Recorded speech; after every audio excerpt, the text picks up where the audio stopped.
Bonjour à tous. Je voudrais saluer aussi nos frères et sœurs en Gaspésie et à Chandler. Que le Seigneur puisse vous bénir et rayonner de sa lumière qui reflète sur vous pour que toute cette région se tourne vers toi, Seigneur Jésus-Christ, et surtout vers ta parole. Délivre-nous des traditions des hommes qui, trop souvent, de manière narcissique, il y a plein de petits boss de bécosse qui ont ajouté des choses qui ne sont pas dans ta parole. Seigneur Jésus, sanctifie-nous par ta parole. Merci d'avance.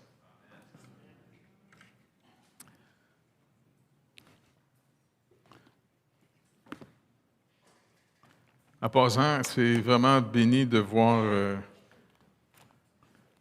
ce qui se passe là-bas à Chandler. Priez qu'éventuellement une équipe avec un pasteur fondateur d'église puisse aller s'établir là-bas. C'est sûr que c'est un peu plus frais qu'ici. Quand je voyais le soir aux nouvelles qu'il faisait 20, là-bas il faisait 5. Sans compter le vent sur le bord de la mer. Fait qu'on est rendu au chapitre 4. OK, on va étudier ça ensemble.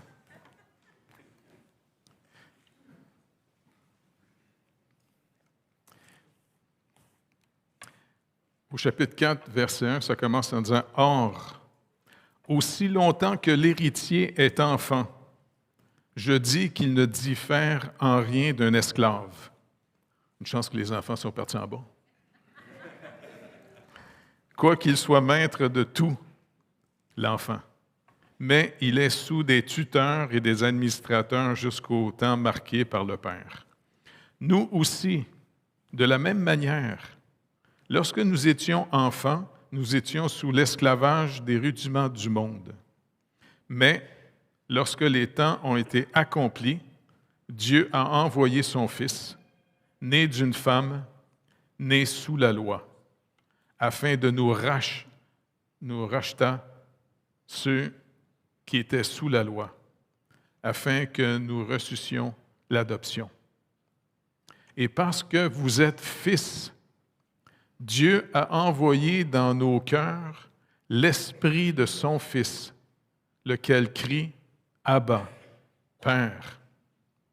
Ainsi, tu n'es plus esclave, mais fils. Et si tu es fils, tu es aussi héritier par la grâce de Dieu. Autrefois, ne connaissant pas Dieu, vous serviez des dieux qui ne le sont pas de leur nature. Mais à présent que vous avez connu Dieu, ou plutôt que vous avez été connus de Dieu, comment retournez-vous à ces faibles et pauvres rudiments auxquels, de nouveau, vous voulez vous asservir encore? Vous observez les jours, les mois, les temps, les années. Je crains d'avoir inutilement travaillé pour vous. Soyez comme moi, car moi aussi je suis comme vous. Frères, je vous en supplie, vous ne m'avez fait aucun tort. Vous savez que ce fut à cause d'une infirmité de la chair que je vous ai pour la première fois annoncé l'Évangile.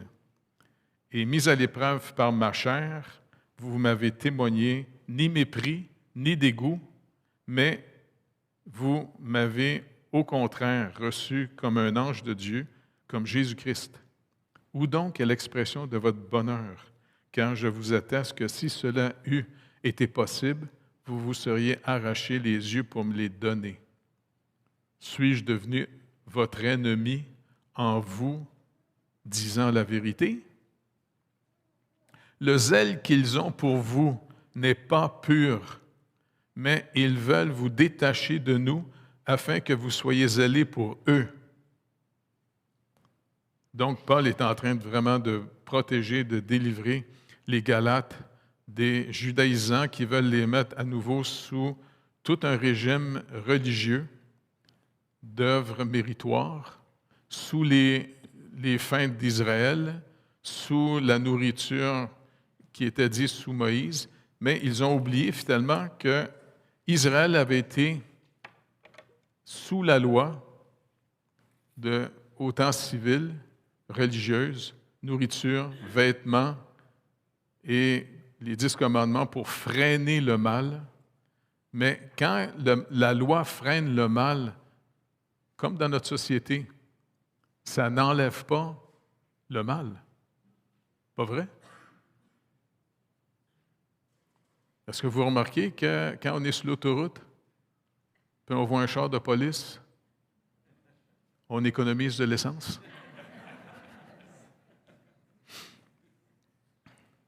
Donc, Paul, finalement, il sait très bien que dans la nature humaine, dans la chair humaine, pour être sauvé, c'est de faire confiance à Dieu.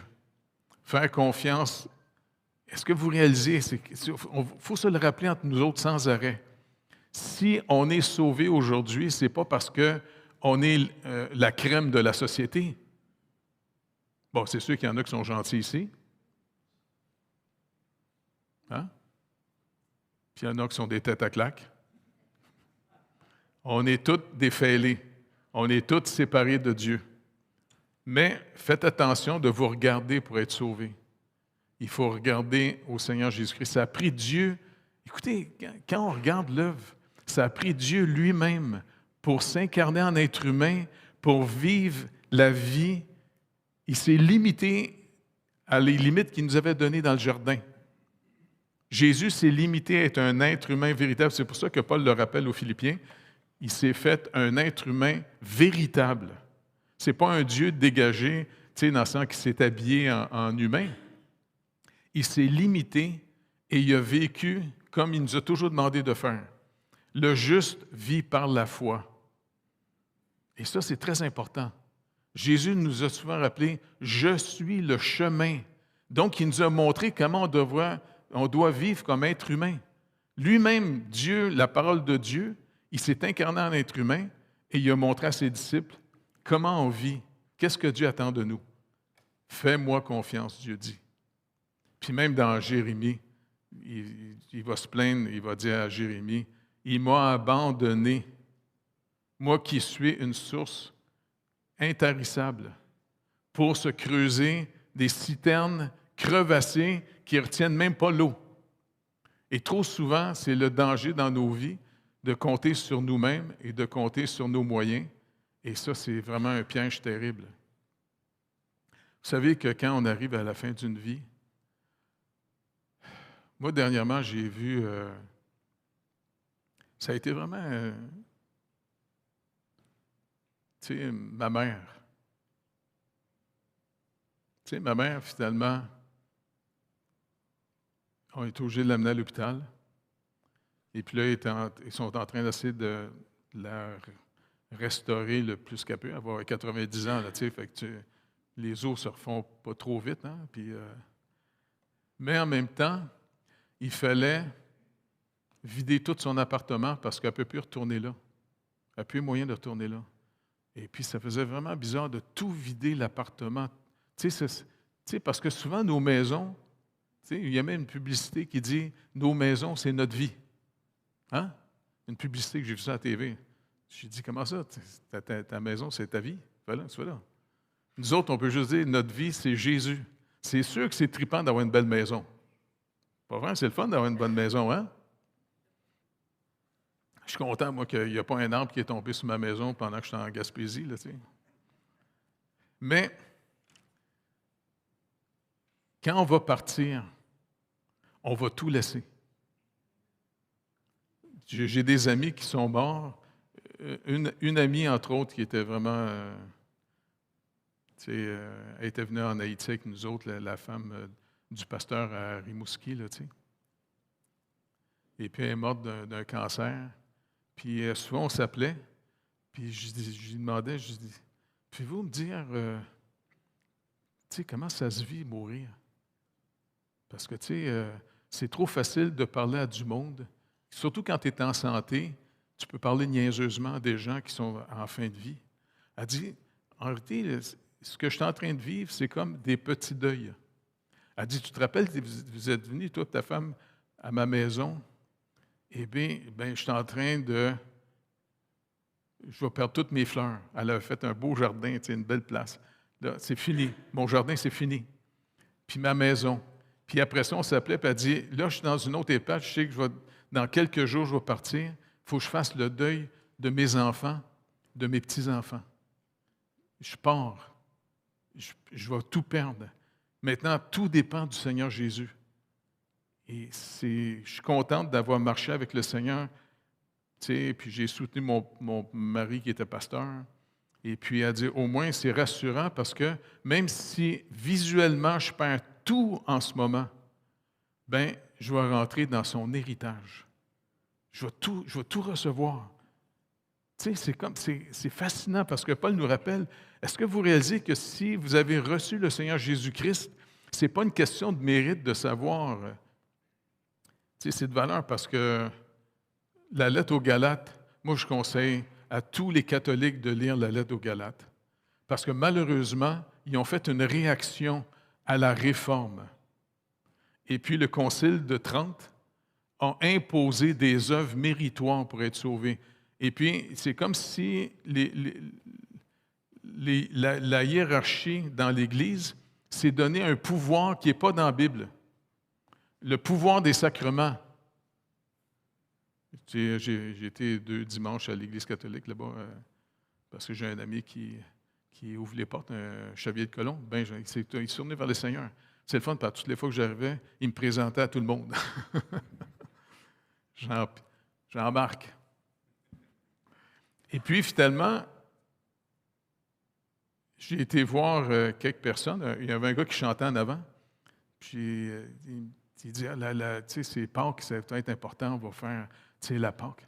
Bien, je dis, écoute, je n'irai pas prendre un hostie.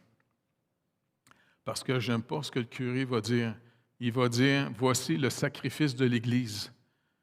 Le sacrifice que Jésus-Christ à la croix est mort. Dans Hébreux chapitre 10, il est mort une fois pour toutes. C'est lui le dernier. C'est son sacrifice. Il a initié par sa mort et son sang la nouvelle alliance. Tout est accompli en lui. Il nous a demandé, oui, de manger le pain et de boire la coupe en mémoire de lui. C'est comme s'il nous rappelle, faites-le pour vous rappeler l'amour que je vous ai manifesté en mourant sur la croix, en subissant toute la malédiction qui vous était destinée. Et puis je suis ressuscité le 3e jour, comme je l'avais promis à mes disciples, pour montrer que moi, je peux payer la dette. Parce que Jésus-Christ est mort sans péché. Selon la loi de Moïse, selon la loi de Dieu, humainement, il ne devait même pas mourir. Parce que si le salaire du péché, c'est la mort, comment ça se fait que Christ est mort sur la croix? Il est mort à cause de nos péchés, par imputation. Et c'est comme ça qu'il nous sauve. C'est pour ça que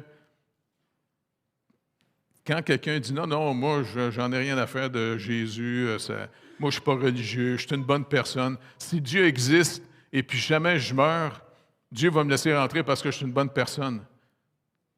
Je dis, attends, tu fais pitié. Est-ce que tu réalises que Dieu, le Père, qui a dit publiquement au baptême de Jésus, « Voici mon Fils bien-aimé en qui j'ai mis toute mon affection. » Il n'a pas épargné son propre Fils. Arrête de penser que Dieu est juste bon. Mets un petit « et » entre les deux mots. Dieu est juste et bon. Sa justice est accomplie en Jésus-Christ.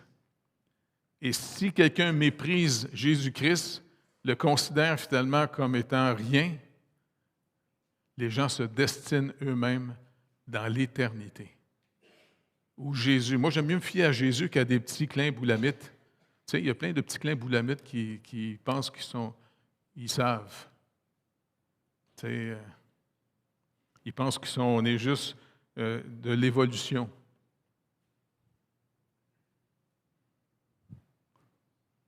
C'est vrai que je regardais les singes, ils nous ressemblent un peu des fois.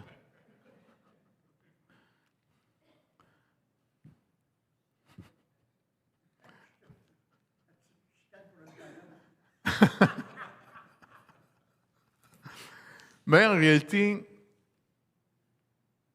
il va falloir comme pour eux autres. Savez-vous que les païens, quand ils ont entendu l'Évangile, Paul va le dire juste au chapitre 3, un peu plus loin, il dit, « Avez-vous tant souffert en vain? » Verset 4. « Si toutefois c'était en vain. » Pourquoi les païens auraient souffert en vain? Pourquoi les Galates ont souffert? Parce qu'ils ont reçu l'Évangile d'après vous. Comme les Juifs qu'on peut comprendre. Parce que, est-ce que vous comprenez, un Juif qui se tournait vers le Seigneur Jésus-Christ, maintenant, il doit croire que tout est accompli. Ça veut dire qu'il n'est plus sous aucun régime de la loi, parce que par le corps de Jésus-Christ, il est mort à la loi. Et puis en plus, maintenant, il est affranchi pour une liberté qu'on a en Jésus-Christ. Et ça, c'est une liberté. Ça fait peur à bien du monde, la liberté, parce que pour du monde, c'est comme vide. Tu sais, il n'y a plus de temple. Même le Seigneur avait annoncé qu'il va tout détruire en Israël. Il l'a annoncé, hein? Il va détruire le temple. Il va détruire toute l'image. Et les Juifs sont en crise d'identité majeure parce que, pour eux autres, ils se distinguaient de tous les peuples païens en disant « c'est nous le peuple de Dieu ». Mais en plus, s'ils lisent leur Bible, ils ont été rebelles contre leur Dieu tout le long. Et puis même le Seigneur va dire lui-même, à cause de vous, Israël, mon nom a été blasphémé parmi les nations. Et puis je demande pardon au Seigneur parce que même le christianisme, depuis 2000 ans, les ennemis de l'Évangile en ce moment sont contents de rappeler toutes les fautes de certaines administrations religieuses. Pas vrai? Ça sort. Parce que finalement, il y a un danger. Il y a un danger de ne pas rester attaché aux Écritures et commencer à vouloir imposer le royaume de Dieu. Le christianisme ne fait pas une théocratie. Et c'est pour ça que quand les Occidentaux sont arrivés ici en Amérique, eh bien, finalement, au nom du christianisme, on a voulu détruire tous les peuples, au complet, de l'Amérique du Nord, de l'Amérique centrale, de l'Amérique du Sud. Et puis, même au Canada, le gouvernement fédéral mettant en prison des Autochtones, des Indiens, qui souvent faisaient des petites, tu sais, brûlaient de la sauge, là, et puis pour eux autres, c'est comme religieux. Et si la police les pognait, ils les mettaient en prison. Notre gouvernement... Non, il ne faut pas que j'en parle, je vais gâcher le message. Donc, nous, il faut comprendre une chose. Paul est en train de rappeler aux Galates, si vous retournez sous des choses religieuses, même païennes, parce qu'oubliez pas, chez les païens, ils étaient tellement religieux ils avaient fait des temples en Turquie pour César, pour les Romains. Tu sais, il y avait plein de lieux sacrés. Et puis, finalement, c'était des gens qui regardaient les jours, l'astrologie, par exemple. C'est une vieille croyance qui vient des Babyloniens, tu sais. Il y a toutes sortes, puis il y avait beaucoup de... Puis même aussi, quand on va dans certains pays, ceux qui se tournent vers le Seigneur, qui abandonnent les anciennes croyances de leur culture, ils sont considérés comme des traîtres.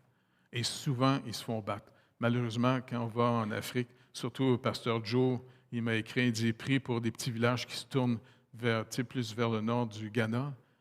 Il dit, malheureusement, il y a des gangs de musulmans qui rentrent dans les villages, qui battent les gens, violent des femmes, puis brûlent le village. Parce que l'islam, comme la religion du catholicisme, toute religion qui vous donne d'avoir des œuvres méritoires, ça vous donne finalement un orgueil et ça vous donne l'impression que vous avez le droit de juger les autres. Le chrétien, il n'est pas venu pour juger les autres, il est venu pour annoncer la seule bonne nouvelle à tous les perdus. Il parle, il va dire, non, je ne t'accuse pas juste d'être perdu. Moi, je suis un perdu sauvé. Jésus-Christ est venu sauver ce qui était perdu. Et ça, c'est vraiment important. C'est pour ça que tous ceux qui deviennent orgueilleux et méprisant les autres, détachez-vous ces gens-là. Parce que le Seigneur l'a dit, ceux qui s'élèvent, je vais les rabaisser. Mais ceux qui se rabaissent, qui voient ce qu'ils sont, je vais les élever. Parce que c'est le Seigneur lui-même qui les porte. Tu sais, comme Paul dit, c'est plus moi qui vis, c'est Christ qui vit en moi. Et ça, c'est vraiment important qu'on découvre ces choses-là. Donc, il dit, quand on était, nous, sous la loi, on était considérés comme des enfants. Un enfant, il a beau être héritier, mais il n'a pas le droit de rien gérer. Il est comme un esclave. Il est sous ses pères, puis des administrateurs. Mais il dit maintenant, quand le Père, Dieu a envoyé son Fils, né d'une femme. Et pourquoi, d'après vous, Paul dit né d'une femme? Tout le monde est né d'une femme? Même si en ce moment, il y a des niaiseries qui se font, puis il y en a qui se transforment en gars, puis c'est des femmes qui accouchent. Ils disent, ah, les gars, ils accouchent maintenant. Non, je te dis, on est dans un monde qui aime ça être bizarre. Mais anyway, normalement, tout le monde sort d'une personne X, Y. Pas vrai? Maintenant, pourquoi il dit « né d'une femme » ? La parole de Dieu est d'une cohérence absolument fantastique. Dieu a promis à Adam et Ève que de la postérité de la femme viendrait celui qui va venir écraser la tête du serpent. Et puis, c'est ce qui est arrivé. C'est pour ça que Marie, quand Gabriel a été lui annoncé que tu vas avoir un enfant, elle lui dit, elle sait très bien comment les enfants se font. Elle dit, attends, je ne connais aucun homme, je suis fiancée, mais on ne couche pas ensemble, moi et mon mari. On n'est pas mariés encore. Elle n'est pas mariée, ça fait que, elle était clean, était propre. Tant qu'elle n'était pas mariée, ils ne couchaient pas ensemble sexuellement. OK? Et puis, l'ange lui dit, non, non, c'est Dieu. Il va mettre sa main sur toi. Il va créer en toi. Il va faire en toi celui qui s'en vient. Et ce n'est pas n'importe quoi. Dieu a créé l'homme nouveau en Marie. Et quand Jésus est né, et c'est le fun parce qu'il est dit, Joseph ne connut point Marie jusqu'à ce qu'il a accouché. Ils se sont mariés, puis quand elle l'a accouché, là, après ça, même si les catholiques capotent en pensant que Joseph couchait avec sa femme, écoutez, c'était pas un mariage en blanc, là. Quand les gars se mariaient, ils se mariaient, puis les gars et les filles se mariaient, c'était pas juste pour jouer au tennis. Ils se mariaient, et puis ils ont eu c'est pour ça, Jacques, c'est le frère du Seigneur.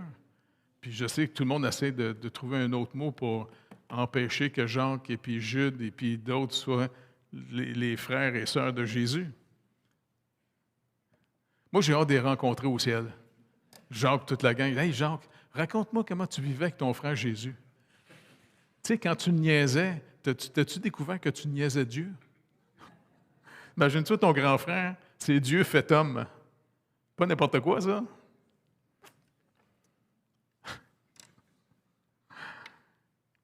Et nous, tout ça pour dire que quand Jésus est venu, il est né sous la loi.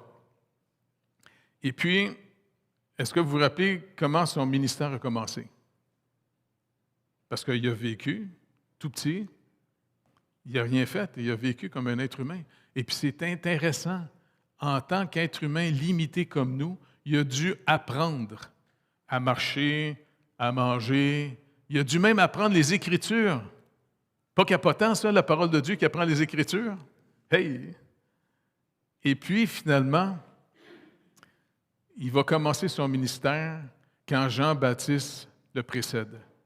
Parce que Jean-Baptiste l'a vu, et puis il a dit, « Hey, voici l'agneau de Dieu qui enlève le péché du monde. » L'agneau de Dieu. En Israël, ça a un sens très clair. Ça ramène en Égypte. Tuant l'agneau, mettez le sang sur la porte, et puis je vais vous sortir. OK? Il y a une cohérence dans les Écritures incroyable. Et Jésus a été devant Jean-Baptiste. OK, baptise-moi. Jean-Baptiste, non, c'est moi. Baptise-moi plutôt. Non, Jean-Baptiste, tu ne comprends pas. Tu ne baptises pas les gens parce que tu es meilleur que les autres. Tu baptises parce que mon Père t'a appelé. Quand mon Père appelle, il justifie. Fais ta job. OK. Il l'a baptisé. Pourquoi Jésus s'est fait baptiser? Pour s'identifier avec tous ceux qui reconnaissaient qu'ils sont coupables.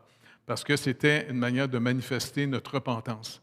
Oui, sous la loi fait juste identifier mon vrai problème. J'ai beau faire de manière externe la loi, mais je suis obligé de me lutter contre moi-même. Tu sais? Puis ça veut dire que si tu as fait un péché, en passant, d'après vous, c'est-tu facile de mentir?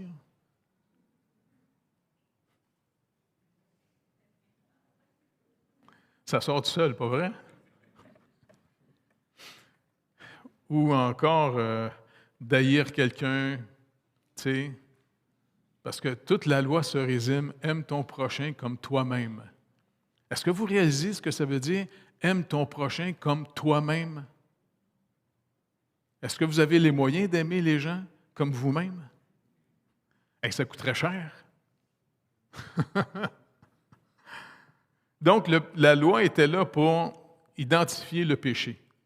C'est comme, en d'autres mots, comme un médecin, doc, tu as besoin de trouver les symptômes pour qualifier c'est quoi le problème. Puis hier, j'ai été passer le scan, fait que tu vas me dire, il y a peut-être une partie du cerveau qui est partie, tu vas voir. Non, c'est vraiment trippant. Marcher avec le Seigneur, dépendre de lui, c'est toute une vie fantastique. Parce que tu ne dépends plus de toi à cette heure. Tu sais, Paul le dit, c'est pas moi qui vis maintenant, c'est Christ qui vit en moi. Donc, à tous les jours, un petit peu à tous les jours, à travers tous nos petits défis, on apprend à se confier dans le Seigneur. Comment on compte sur lui? Tu sais? Et c'est comme ça que le Seigneur nous apprivoise. Il sait qu'on a peur de lui, on a peur de la vie. Puis en plus, on vit dans une société, même nous, si on devient chrétien, vous restez, souvent les gens vous considèrent comme bizarre, pas vrai? Non, c'est malheureux de même, tu sais.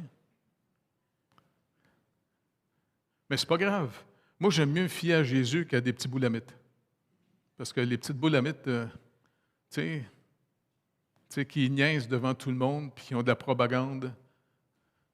Je veux dire, c'est pas grave, chum. Moi, j'aime mieux me fier à Jésus qu'à une tête à claque comme toi.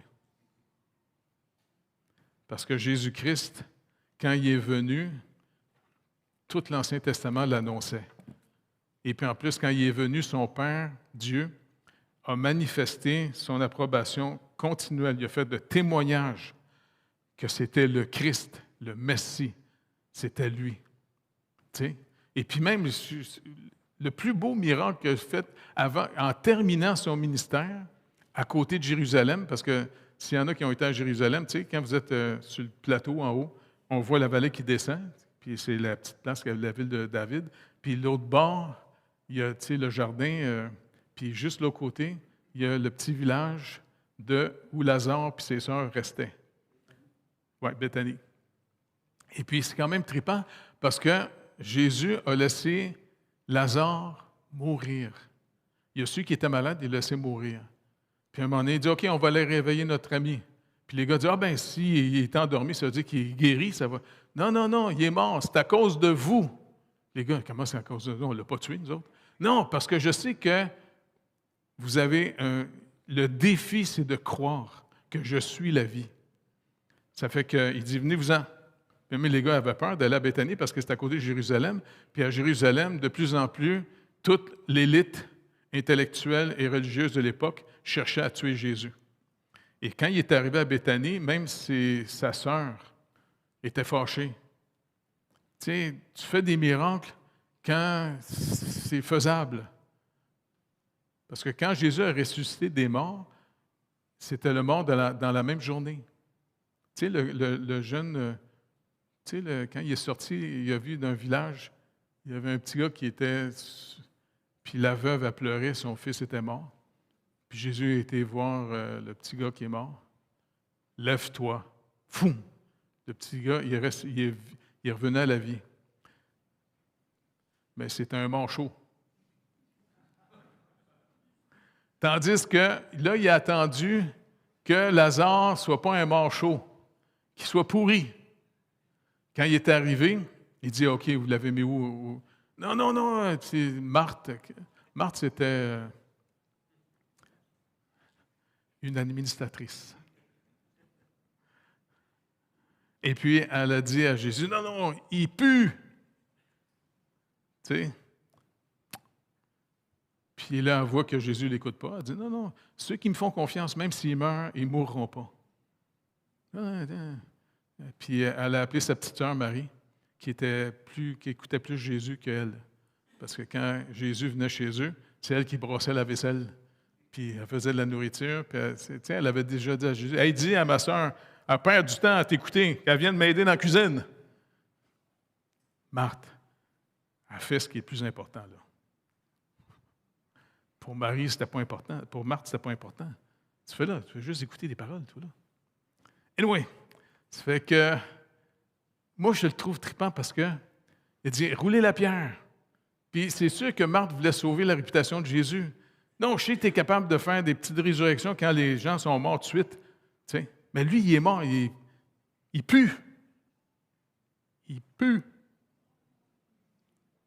Il est devant la tombe. Il prie à haute voix en disant, Père, je sais que tu m'écoutes, mais je le fais pour que les gens puissent croire ici. Lazare, sort. Bing! Lazare s'est levé. Il était tout attaché en plus, tu sais. Déliez-le. Et puis, il y avait des gens importants de Jérusalem qui étaient là. Ils ont tous capoté bien raide quand ils ont vu ça. Parce que quand Jésus est rentré dans Jérusalem, après, ils ont dit ça à la foule. Et puis, les autorités ont dit, « Hey, ça ne donne rien. Il faut le tuer.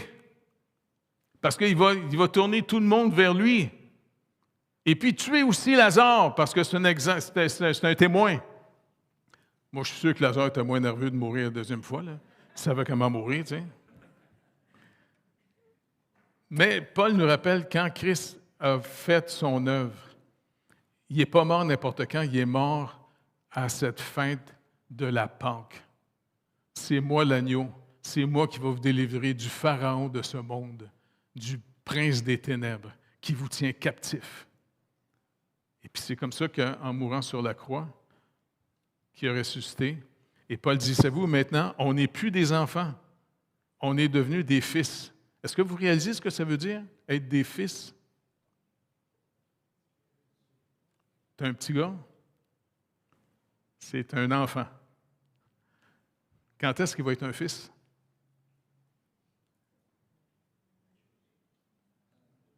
À 18 ans. Puis j'aimerais juste qu'on puisse voir que Jésus leur a annoncé tout ça dans Jean 15, s'il vous plaît. Je suis désolé, les gars, parce que je n'ai pas eu le temps de travailler sur le message.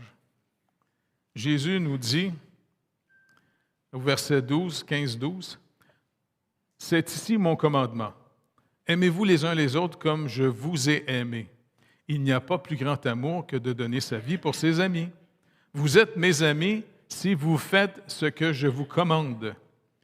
Je ne vous appelle plus serviteur, parce que le serviteur ne sait pas ce que fait son maître, mais je vous ai appelé amis, parce que je vous ai fait connaître tout ce que j'ai appris de mon Père. » C'est quand même fascinant.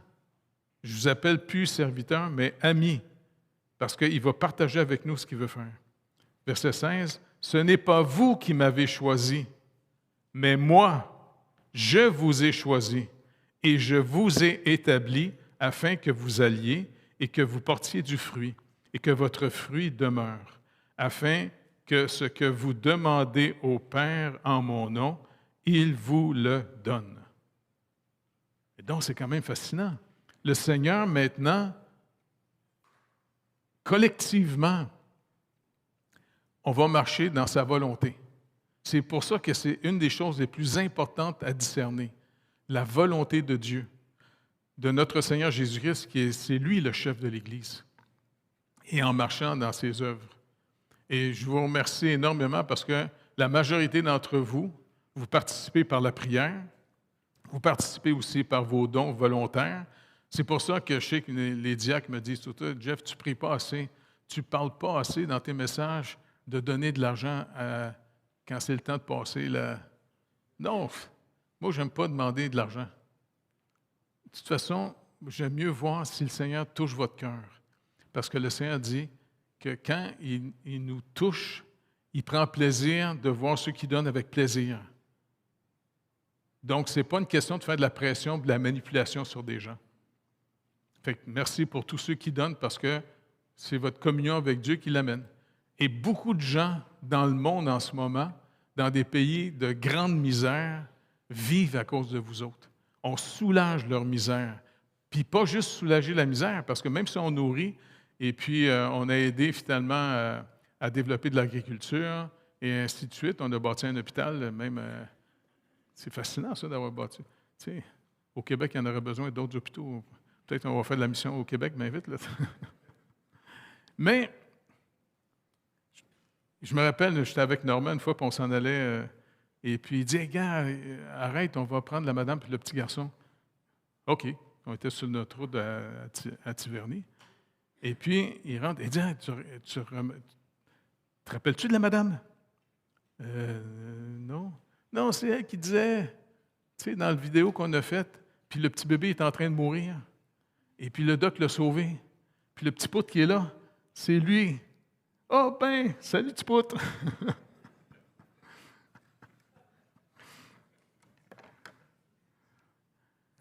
Le Seigneur nous amène avec lui. Et c'est pour ça que Paul dit, c'est plus moi qui vis, c'est Christ qui vit en moi. La vie qu'on a reçue maintenant, là, c'est Christ en nous. Et on fait déjà partie de la nouvelle création. C'est vrai, comme Paul nous rappelle, nos corps sont morts à cause du péché. Mais tandis que notre esprit est vivant à cause de la justice de Dieu qui est donnée par imputation. Donc, soyez pas surpris des fois que ça va plus ou moins bien. Ce n'est pas parce que vous avez des péchés dans votre vie. J'ai un frère qui m'appelle d'un autre pays. Il dit, écoute, j'aime bien ça parler avec Jeff parce que, Jeff, tu es le seul qui m'écoute. Parce que j'ai trop de monde de mon église qui sont venus me donner des conseils. Non, tu es malade parce que tu as du péché dans ta vie. Tu n'as pas assez de foi. Bien, j'ai dit, écoute, s'il s'approche de toi, tu peux y imposer les mains.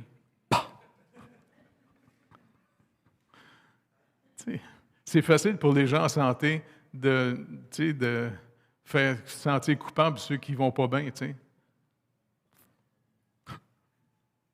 Anyway, c'est fascinant de marcher avec le Seigneur. Je sais que vous êtes tanné d'entendre mes histoires, là, mais j'aimerais ça qu'on puisse reproduire la photo qu'Emmanuel a mise dans son bureau du gros bateau, le bateau blanc.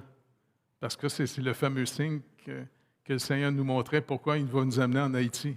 Puis en plus, dans la parole qu'on avait reçue, Richard m'avait dit, en plus, Jeff, tu vas conduire le bateau. Bien, voyons, tu fais là que tu vas conduire le bateau.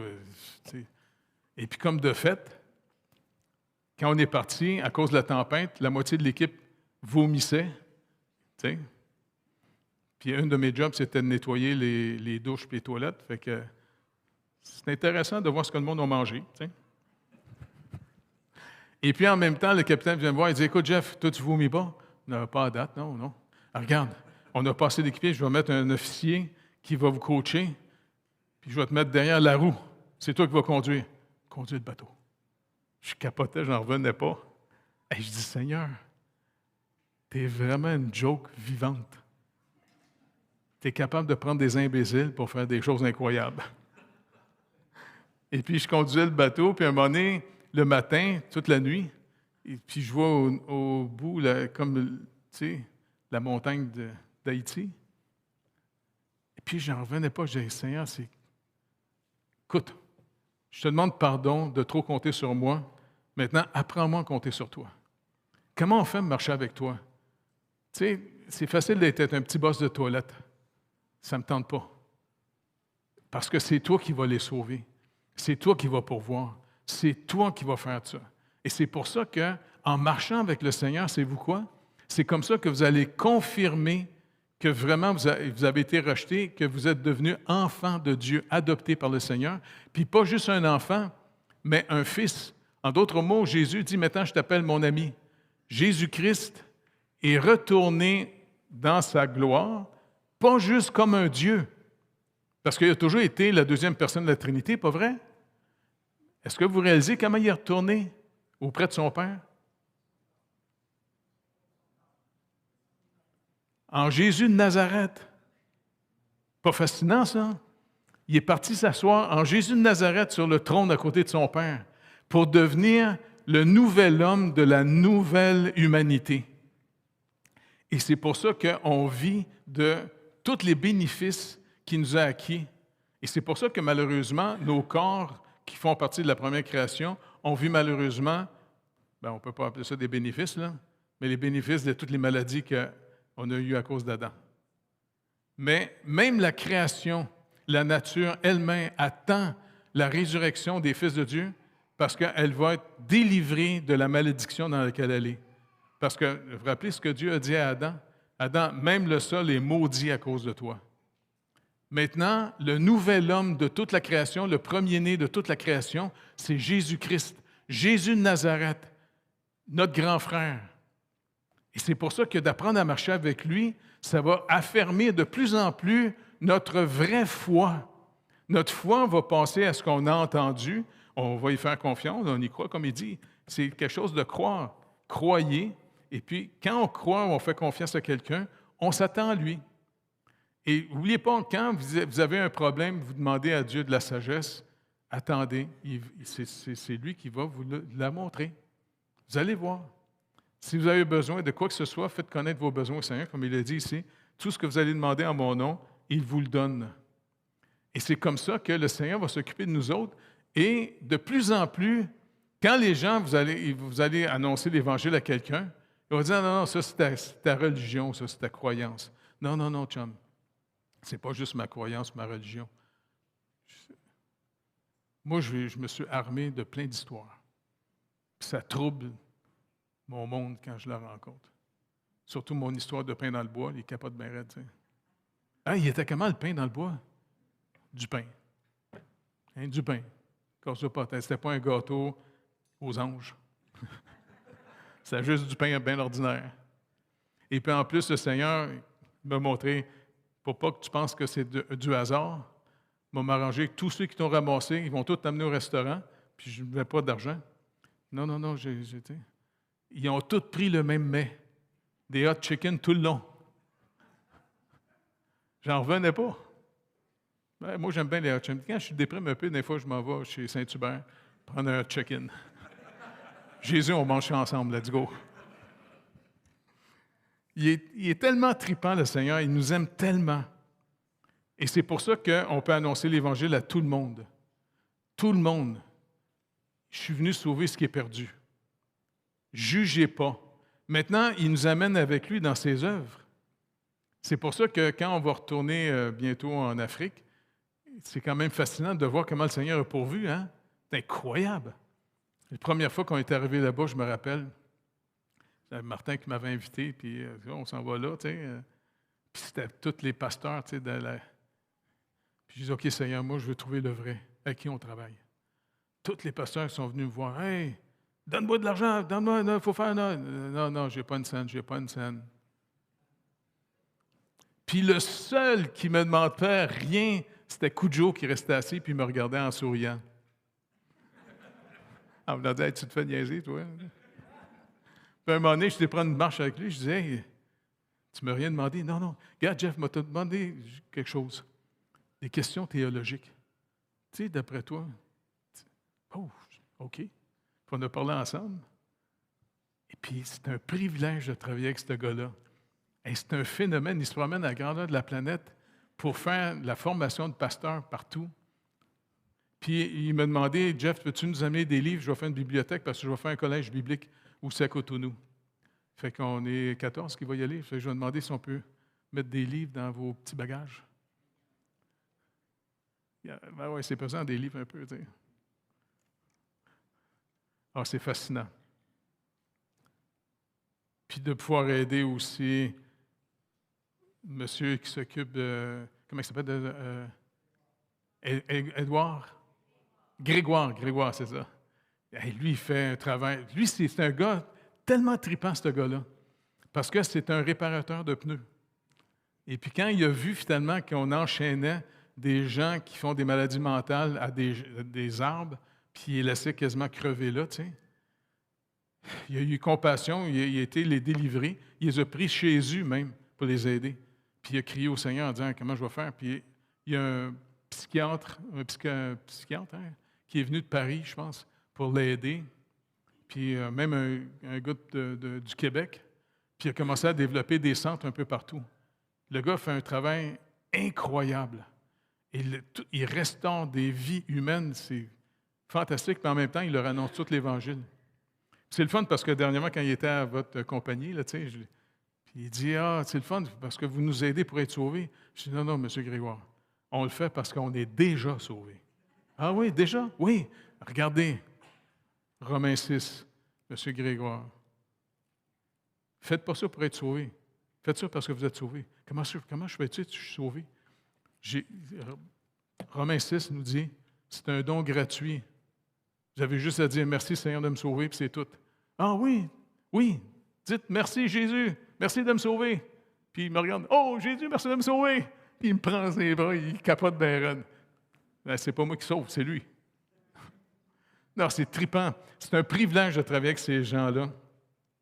Et puis le Seigneur nous amène dans ses œuvres pour soulager la misère, mais surtout pour annoncer la seule bonne nouvelle pour l'humanité.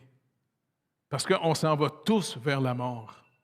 Et le Seigneur veut nous délivrer de la mort et de la colère de Dieu, de la justice de Dieu. Ce n'est pas n'importe quoi.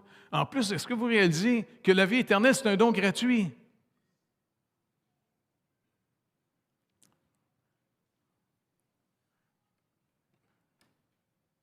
En tout cas, on va continuer à sortir le message. Mais moi, supplions que le Seigneur lève toute une nouvelle génération d'ouvriers. Pas des auto-appelés, mais des gens que Jésus appelle lui-même. Parce que quand il appelle quelqu'un, il le rend capable. OK?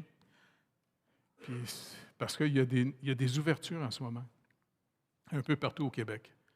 Mais on manque d'ouvriers. Fait que c'est sûr, les gars veulent m'acheter une église là-bas, à Chandler, un bâtiment. Mais moi et ma femme, on a prié pour « C'est quoi ta volonté, Seigneur? » Toi, tu penses à tes petits poutres? Ben, on va voir c'est quoi la volonté du Seigneur. De toute façon, ce serait bien que le Seigneur appelle une jeune génération. Hein? Écoute, moi, dans 4 ans, j'ai 70 ans. Je vais sûrement commencer à me défaire en morceaux, là, tranquillement. Hein? Donc, c'est lui qui nous a choisis. C'est lui qui nous a aimés le premier. Je sais que ça trouble bien du monde, cette affaire-là. Mais moi, ça me rassure. Parce que savez-vous quoi? Il finit en disant « Afin que ce que vous demandez au Père en mon nom, il vous le donne. » Ayez pas peur d'intercéder pour les gens autour de chez vous à qui vous annoncez l'Évangile, parce que c'est le Seigneur qui touche les cœurs. Vous vous rappelez Lydie? Quand Paul est arrivé dans sa région, il dit « Le Seigneur toucha le cœur de Lydie et elle écouta les paroles de l'apôtre Paul. » Et comme Paul le dit aux Corinthiens, moi, je ne suis pas venu avec un langage manipulateur et puis, tu sais, de la sagesse pour vous fasciner. Je suis venu annoncer la mort et la résurrection de Christ. Puis il dit, je ne suis pas venu non plus pour baptiser chez vous, je suis venu pour annoncer l'Évangile. Et puis ça, pour moi, c'est très encourageant parce que c'est le Seigneur qui sauve. Ça me rassure bien plus parce que je ne suis pas surpris quand j'annonce l'Évangile que les gens disent « Je ne veux rien savoir. » Mais même si tu ne veux rien savoir, je m'en fous, moi, là. C'est Dieu qui va avoir le dernier mot sur l'histoire. Tu ne veux rien savoir pour l'instant? Pas de problème. Ça, c'est-tu quoi? Tu confirmes la parole. Quelqu'un qui n'est pas sauvé, l'Évangile est une folie pour lui. Fais-toi-en pas. Moi, je vais continuer à prier pour toi. Puis à un moment donné, tu vas craquer. Puis tu vas dire, OK, Jésus, merci de me sauver. Puis tu vas venir t'asseoir avec nous autres. Puis c'est sûr qu'au début, tu vas être gêné. Mais c'est pas grave. On va t'accepter pareil. Tu vas faire partie des têtes à claques. Étant. Sauvé par pure grâce. Aucun mérite. Dieu ne nous a pas sauvés parce qu'on méritait, parce qu'on était meilleurs que les autres. Il nous a sauvés par amour. Il nous a aimés. Est-ce que vous comprenez ce que c'est l'amour? L'amour véritable, pas l'amour éros. Vous savez, c'est quoi la différence entre l'amour agapé et l'amour éros? Très important. L'amour éros, c'est l'amour par besoin. Ceux qui aiment de manière éros, ils vont même prendre.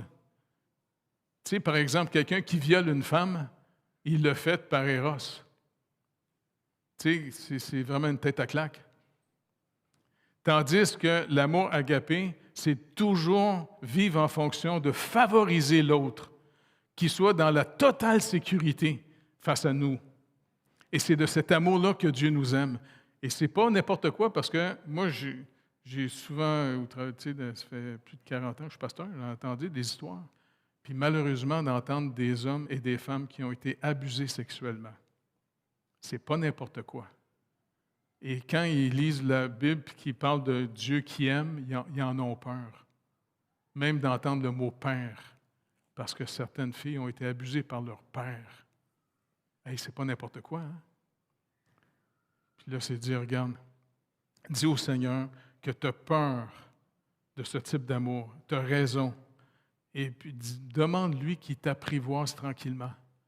Parce qu'il n'aime pas comme les hommes. Nous autres, les humains, on est des menteurs. On est dignes de la colère de Dieu. C'est Jésus-Christ qui est venu et qui nous a montré le vrai être humain que Dieu voulait créer dans le jardin. Mais quand Adam a brisé l'alliance, il est devenu un accusateur. Il est devenu quelqu'un qui a essayé d'être meilleur, même au détriment de Dieu. Tu sais, parce que Dieu, finalement, avait fait un don à Adam en faisant Ève. Pas vrai? Il dit, c'est pas bon que l'homme soit seul. Et c'est comme ça que même Adam a connu lui-même nouveau. Il s'est redonné un nouveau nom. Parce que quand Dieu l'a créé, il l'a appelé Adam. Vous savez, ça vient de quel mot? Ça vient de quoi, ça, Adam? Terre. C'est féminin, Adama. Adam. Il l'a appelé le terrien. Je t'ai tiré du sol. Et Dieu est esprit. Fait qu'en contraste entre lui et Dieu, il s'est connu comme étant terrien. Mais quand il a fait la femme avec la côte et qu'il l'a vu arriver, il ne l'a pas appelé Adama, mon anglaise. Tu sais, c'est pas de la glaise. Il l'a appelé Isha, parce qu'elle est sortie de Ish. Il s'est redéfini. Et c'est pour ça que la communion fraternelle entre nous, là, nourrie par les Écritures, ça va de plus en plus nous apprendre qui on est en Jésus-Christ. Je vous le dis, c'est fascinant, la vraie sanctification qui est plus que juste de l'hypermoralité. C'est vraiment séparé de toute l'illusion que le monde se donne. On trouve une liberté qui fait souvent peur aux gens. Parce que notre but, c'est de marcher avec le Seigneur. Il va nous amener dans ses œuvres. Comme Paul dit, c'est pas moi qui vis, c'est Christ qui vit en moi. C'est fascinant ce qu'on vit. OK, il est 12h06, on va arrêter. Fait que Seigneur, Jésus, vraiment, je peux juste te remercier, puis je vais pouvoir te remercier éternellement. Et Dieu, ton Père, tu nous rappelles dans l'Évangile de Jean que Dieu, ton Père, nous a tellement aimé le monde qui était carrément en rébellion contre toi, qui t'a donné, que tu es venu en humain, au milieu de tes ennemis. Et Seigneur Jésus, je te remercie de ton amour parce que tu es amour. Et Seigneur Dieu, tu ne nous aimes pas parce qu'on t'a stimulé ou on t'a charmé. Comme Jean nous rappelle, c'est Dieu le premier qui nous a aimés. Et si on t'aime aujourd'hui, c'est parce qu'on a vu à quel point que tu nous aimes en Jésus-Christ. Merci énormément. Saint-Esprit de Dieu, apprends-nous à marcher avec toi afin qu'on marche à la gloire de Jésus-Christ. Et les réformés avaient raison de dire « À Dieu seul la gloire ». Et merci de nous amener dans tes œuvres et de continuer à pourvoir généreusement, qu'on puisse discerner, encore une fois, ta volonté. Parce que ça, c'est vraiment ce qu'il y a de plus précieux dans notre vie, de marcher dans ta volonté. Merci d'avance. Merci de bénir tout le monde ici, Seigneur Dieu. Et merci pour que nos petits-enfants te connaissent, Seigneur Jésus. Parce que, Seigneur Jésus, tu es mon meilleur ami. On peut vraiment se fier à toi. Merci d'être vraiment, vraiment, tu le sais, tu es mon meilleur ami. Merci énormément dans le précieux nom de Jésus, Père, de nous avoir donné ton Fils unique, afin qu'il soit notre grand frère. Merci. Que Dieu vous bénisse tout le monde. Merci d'être venu.